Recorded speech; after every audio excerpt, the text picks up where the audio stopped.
je ne la ferai pas toujours aussi longue. Hein. Le sujet est important.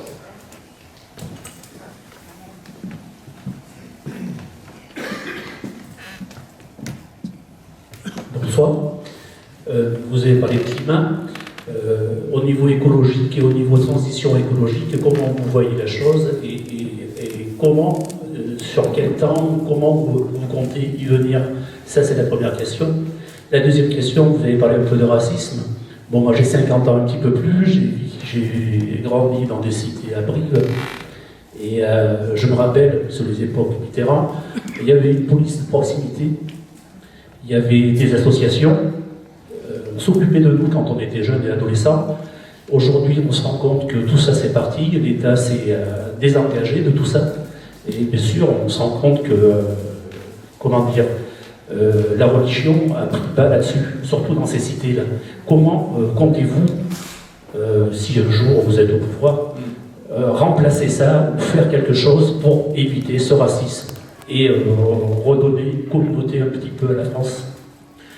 Bon, et c'est deux grosses questions quand même. Hein. Parce que, bon, le climat, c'est pareil, je pourrais vous en parler. Je vais vous dire, nous venons de présenter, lors d'une belle conférence que nous avons fait à Paris, place du Colonel Fabien, le plan climat empreinte 2050 que le Parti communiste français met en débat dans le pays. Parce qu'il y a une urgence climatique énorme. Et je ne suis pas certain que tout le monde le mesure bien. Chacun le mesure quand il y a une tempête qui s'abat, quand il y a une catastrophe naturelle, quand il y a des grêles grosses comme mon poing qui tombent sur nos cultures et nos habitations. Là, c'est le dérèglement climatique. Il faut faire quelque chose. Puis on passe à autre chose, et puis c'est oublié. Une actualité en chassant une autre. Mais les scientifiques, les chercheurs du GIEC nous disent que ça s'accélère. Le dérèglement climatique s'accélère. Ils le disent aujourd'hui, ils ne le disaient pas il y a 5-6 ans.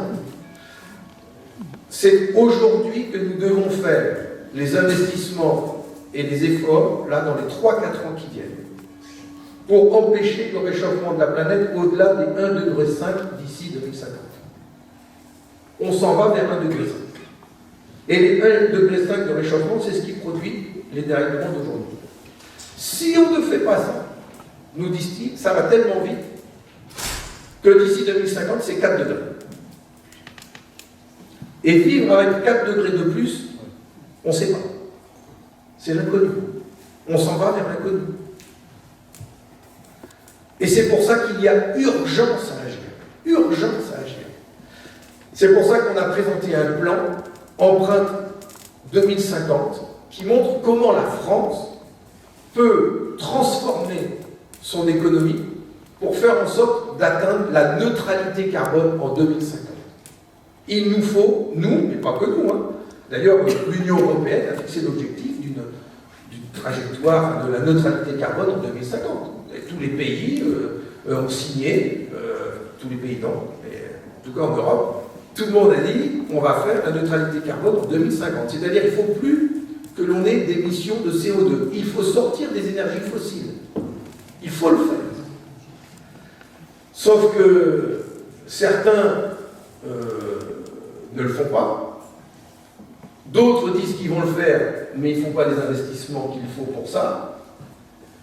Et d'autres encore disent qu'ils le font, ils font une politique écologique qui n'en est pas une en fait. Et ils ne remettent pas en cause les logiques financières, d'accumulation de profits, de destruction de la nature, de l'environnement, etc. C'est ce qu'on appelle le greenwashing. Par exemple, Total Energy et BNP Paribas continuent aujourd'hui à investir dans des puits de pétrole qui vont ouvrir dans les prochaines années. Alors qu'il faut arrêter. En 2050, en France, il ne faudra plus utiliser de pétrole, de diesel, de kérosène. Il ne faudra plus en utiliser. Ça, c'est l'objectif qui nous est fixé. Il faut bien mesurer ce que ça veut dire dans les changements dans notre vie. Ça veut dire qu'il va falloir produire beaucoup d'électricité pour compenser la disparition du pétrole et du kérosène. Et donc, ça veut dire qu'il va falloir produire beaucoup plus d'électricité décarbonée, donc pas d'électricité avec du charbon. Et c'est pour ça que nous disons qu'il faut investir beaucoup dans la production d'énergie nucléaire, mais qu'il faudra aussi investir dans les énergies renouvelables, photovoltaïque, géothermie, hydraulique, hydroélectrique. Je pense au STEP. Il y avait un projet de STEP ici en Corrèze, Renaudin. Et il faut le mettre à l'ordre du jour. Nous proposons dans notre plan le doublement des STEP en France. C'est incontournable. Incontournable. Donc, l'effort est sans précédent. Sans précédent. Et vraiment, il faut le faire, parce que sinon, il faudra transformer notre agriculture. Il faudra transformer notre agriculture sans remettre en cause notre souveraineté alimentaire. C'est-à-dire arrêter d'importer de la viande qui vient de Nouvelle-Zélande. Je pense au bœuf qui va venir de Nouvelle-Zélande, alors qu'ici, on est dans le berceau de la limousine et qu'on produit des meilleures viandes du monde. Ben, c'est quand même fou. On doit produire en France ce que l'on va manger en France. Mais on devra aussi manger moins de viande. Je le dis aux amateurs d'entrecôte de 350 grammes. Va falloir arrêter. Je vais peut-être pas me faire que des amis en disant ça, mais surtout que moi on m'a collé un steak sur le front. Mais quand même, je vous le dis, il va falloir manger moins de viande. Mais on mangera que de la française. Si je suis président de la République. Vous en mangerez moins. Mais ce sera que de la française. La bonne. Élevée en plein air. Donc, il faut transformer notre agriculture, transformer nos modes de déplacement, investir dans le rail, le fret, le transport des voyageurs, investir dans le nucléaire, je l'ai dit, investir dans la rénovation thermique de nos habitations, des maisons, transformer les chauffages, arrêter le fioul, mettre des pompes à chaleur, aider les familles à transformer leur chauffage, parce qu'ils n'auront pas de sous pour les payer. Et puis, pour faire tout ça, il nous faudra investir dans des filières industrielles complètes, pour les fabriquer, ces pompes à chaleur, pour les fabriquer, ces steppes, ces centrales, pour les ouvrir, ces nouvelles voies ferrées qu'il va falloir créer. Il va falloir créer beaucoup, beaucoup d'emplois. Donc c'est un gisement d'emplois énorme que l'on a devant nous. Et c'est pour ça que nous, on dit la transition écologique, ça ne doit pas se traduire par du chômage et de la précarité, au contraire. Au contraire. Moi, je veux des jours heureux avec un beau climat. Voilà. Et il n'y aura pas de jours heureux s'il y a des règlements climatiques. Il nous faut les deux. Il faut être ambitieux. Il nous faut continuer de nous battre pour le bonheur commun, mais en même temps pour le climat. Parce qu'on n'aura pas le bonheur commun si demain il fait 3-4 degrés de plus et qu'il y a des catastrophes terribles dans notre pays. Voilà. Et donc c'est pour ça que l'urgence climatique, il faut qu'on la prenne pleinement. Enfin, concernant la question de la sécurité et du racisme, le racisme comme l'antisémitisme, qui grandit en ce moment dans notre pays, on doit pouvoir donner beaucoup plus de moyens à l'État, à nos services publics, pour qu'ils retrouvent toute leur place dans nos villes, dans nos quartiers, où l'État a reculé. Enfin, il faut se le dire. Combien de gendarmeries, de casernes ont été fermées? Combien de commissariats ont été fermés? Et combien de services publics ont été fermés aussi dans nos villes et dans nos quartiers?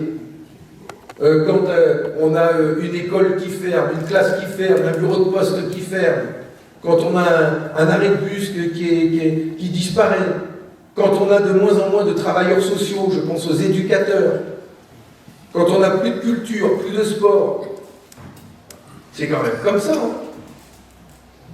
Et vous vous rendez compte qu'à Marseille, les gamins ne savent pas nager. Ils ont la mer à côté, il n'y a pas de piscine dans les quartiers. Et c'est une réalité, ça. Et donc, remettre de l'humain, du vivre ensemble. Et à côté de ça, bien sûr, mettre des moyens pour assurer la tranquillité publique, pour lutter contre les trafics, lutter contre la délinquance, contre la drogue, trafic d'armes, les violences sexuelles et sexistes. Et on a besoin pour ça d'avoir une justice et une police qui fassent appliquer la loi. Pas plus, pas moins. Mais il faut leur donner des moyens. toute façon, Voilà. avec l'ordre, parce que si on occupe... Micro. de toute façon, l'un va avec l'autre, si on occupe les quartiers, je veux dire que ce soit associatif ou autrement, ou par des éducateurs, on occupe les jeunes, et du moment qu'on occupe les jeunes, on les amène pas du mauvais côté de la force. Tout à fait. Et c'est pour ça que la police de proximité est une des réponses qu'il faut pouvoir mettre en œuvre. Vous savez, sous la présidence de Nicolas Sarkozy, il y a eu 15 000 emplois de policiers supprimés et l'arrêt de la police de proximité. Aujourd'hui, tout le monde en reparle. Tant mieux, c'est une bonne chose. Il faut pouvoir la remettre en place. Et les nombres de postes qui ont été créés là depuis 2017 compensent à peine ce qui a été créé pendant ce mandat-là. Et il n'y a pas moins d'insécurité. Au contraire, il y a besoin d'en mettre plus pour lutter contre tous les trafics dont j'ai parlé. Donc il faut donner des moyens à nos forces de sécurité, à nos gendarmes, à nos policiers, pour qu'ils puissent assurer la tranquillité publique de tous et faire respecter les règles. Et à côté, une justice qui puisse faire appliquer la loi. Voilà. Et donc tout cela doit aller de pair. Service public d'un côté, retour de l'État, faisant vivre l'égalité républicaine, et de l'autre côté, les moyens d'assurer la tranquillité publique de tous. Voilà. Merci.